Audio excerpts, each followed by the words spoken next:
কালকেতু যুবৰাজ মোৰ প্ৰমোদ কক্ষ আৰু ইন্দ্ৰৰ প্ৰমোদ কক্ষৰ মাজত কিবা পাৰ্থক্য আছে জানো কালকেতু? যুবৰাজ মই ভাবো ইন্দ্ৰৰ প্ৰমোদ কক্ষতকৈ আপোনাৰ প্ৰমোদ কক্ষ একাঠি চৰা।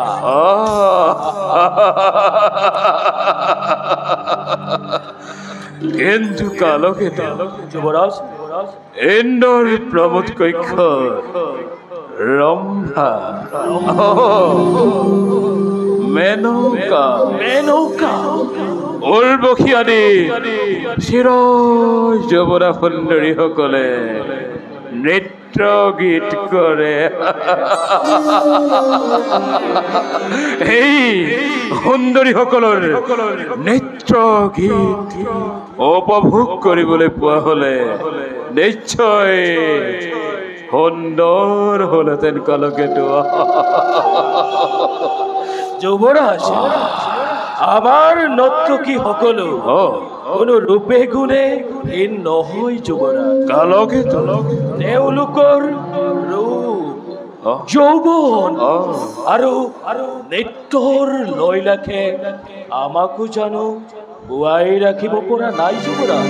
কালকেতু তুমি মোৰ মনৰ কথা বুজি পাইছা। সঁচাকৈ এতিয়া মোক নৃত্য গীতৰ বৰ প্ৰয়োজন হৈছে। যুৱৰাজৰ যি আদেশ।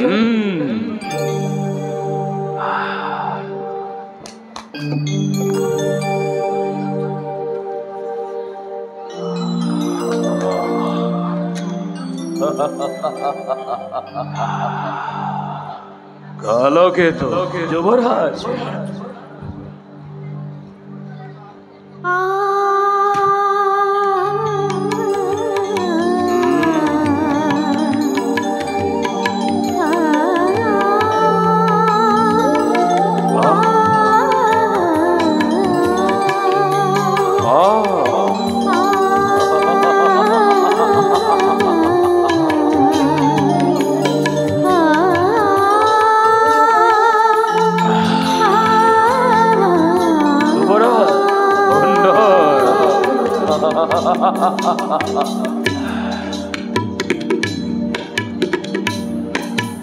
জয় জয় কঙ্কৰায় জয় মথুৰাপুৰী প্ৰণাম দুহাৰি সৰোজ। জয় জয় কঙ্কৰায় জয় মথুৰাপুৰী প্ৰণাম দুহাৰি সৰোজ।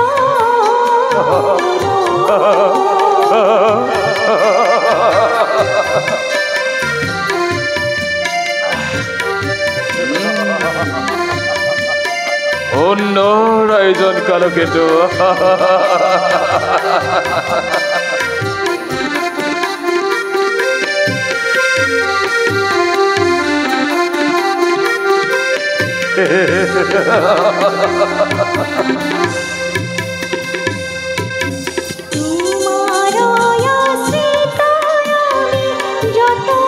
কালকেতু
কালকেতু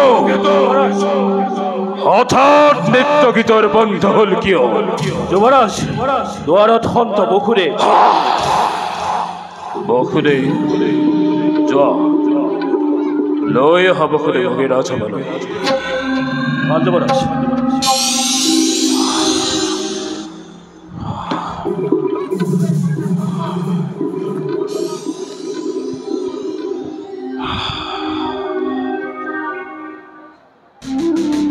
জয় হোক।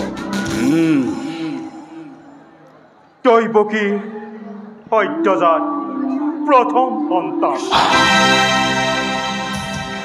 পূৰ্বৰ সত্য ৰক্ষা কৰি কৰিছো অৰ্পণ। বখুদে দৈবকীৰ গৰ্ভজাত অষ্টম সন্তান। এই বখুদে দৈবকীৰ গৰ্ভজাত অষ্টম সন্তান কংসৰ প্ৰাণবৈৰী দৈবকীৰ গৰ্ভজাত অষ্টম সন্তান।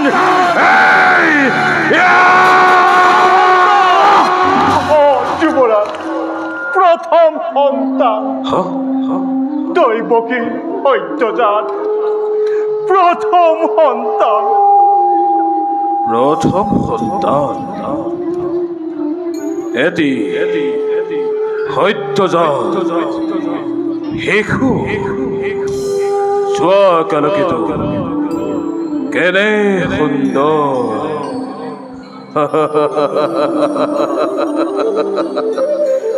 ধন্য ধন্য তুমি বসুদেৱ, পৰম ধাৰ্মিক তুমি। আজিহে মই ভালদৰে বুজিলো তোমাক।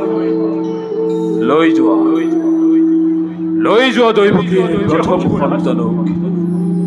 প্ৰয়োজন নাই মোৰ দৈবকীৰ গৰ্ভজাত প্ৰথম সন্তান। দিয়ক যুৱৰাজ, লৈ যোৱা বসুদেৱ। উগাতৰা লৈ যোৱা। দৈবকীক দিওঁগৈ সুখৰ খবৰ। আহিছো যুৱৰাজ, যোৱা। আহিছো। কিন্তু শুনা, প্ৰয়োজন আছে মোৰ দৈবকীৰ গৰ্ভজাত অষ্টম সন্তানৰ জন্মমত্য আনি দিব। দৈবকীৰ গৰ্ভজাত অষ্টম সন্তান।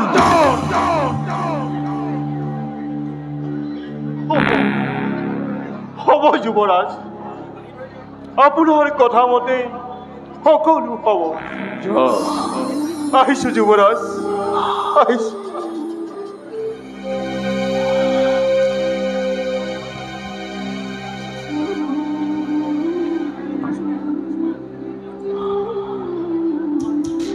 কালকেতু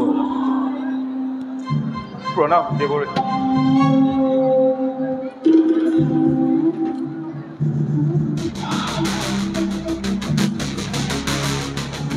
অষ্টদল পদ্ম আছে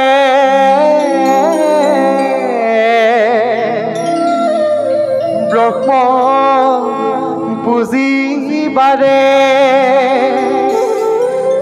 তোমাৰ তত্ত্ব কণৰে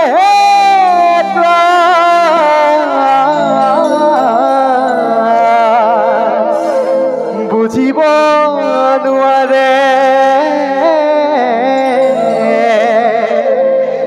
বুজিব নোৱাৰে নাৰায়ণ নাৰায়ণ আহক দেৱৰী প্ৰণিপাত কৰিব গ্ৰহণ যুৱৰাজৰ জয় হওক আসন গ্ৰহণ কৰিব ভাল যুৱৰাজ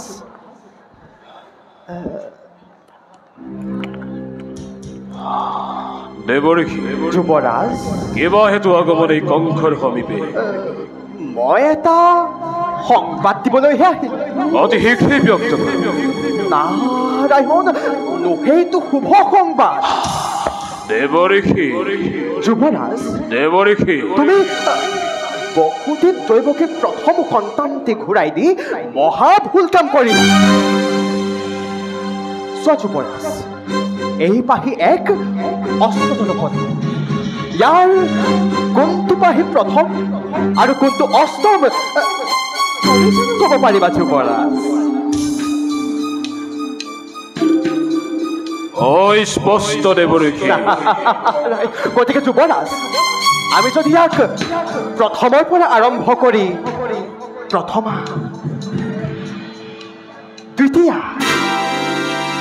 তৃতীয়া এইদৰে গণনা কৰি যাওঁ তেতিয়া দেখিবা এই শেষৰ পাহিয়ে হৈছে অষ্টম দেৱঋষি আকৌ যদি আমি ইয়াক অষ্টমৰ পৰা প্ৰথমলৈ গণনা কৰোঁ তেতিয়া দেখিবা প্ৰথমেই অষ্টম আৰু অষ্টমেই প্ৰথম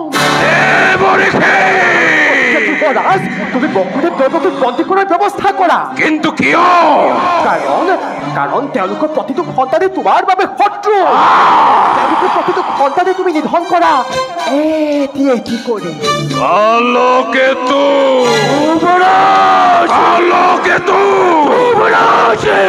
বসুদেৱ দৈৱকীক এই মুহূৰ্ততেই বন্দী কৰাৰ ব্যৱস্থা কৰাগৈ ভাল যুৱৰাজ মই এতিয়াই দৈৱকী আৰু বসুদেৱক বন্দী কৰাৰ ব্যৱস্থা কৰোঁগৈ যুৱৰাজ দেৱঋষি তোমাৰ পিতা উগ্ৰসেন যুৱৰাজ মোৰ পিতা উগ্ৰসেনে কি তোমাৰ পিতা উগ্ৰসেনো তোমাৰ প্ৰতি বিদ্ৰোহী হৈ উঠিছে দেৱঋষি আনকি ৰাজসভাত তোমাৰ প্ৰাণ নাশৰো ষড়যন্ত্ৰ ৰচিছে বিদ্ধই মোৰ প্ৰাণনাশৰ ষড়যন্ত্ৰ কৰিছে কয় যুৱৰাজ মোৰ প্ৰাণনাশৰ ষড়যন্ত্ৰ দেৱঋষি যুৱৰাজ ইয়াৰ এটা উপায় দিয়ক দেৱঋষি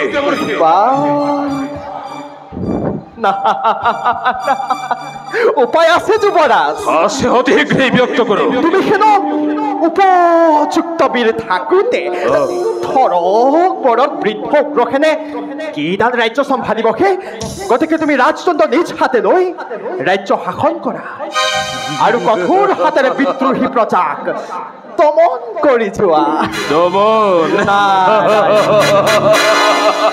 এবাৰ যুৱৰাজ দেৱঋষি মই এতিয়া বিদায় মাগিলে যাওক দেৱঋষি এই মায়া বন্দী হলে কালিন্দী ভুমুৰা জুইব দিহলে সগা তুমি বন্দী হলা দৰ্প সংকাৰে নুবুজি ঈশ্বৰ লীলা যুৱৰাজ মনত ৰাখিবা প্ৰথমে অষ্টম আৰু অষ্টমেই প্ৰথম দেৱঋষি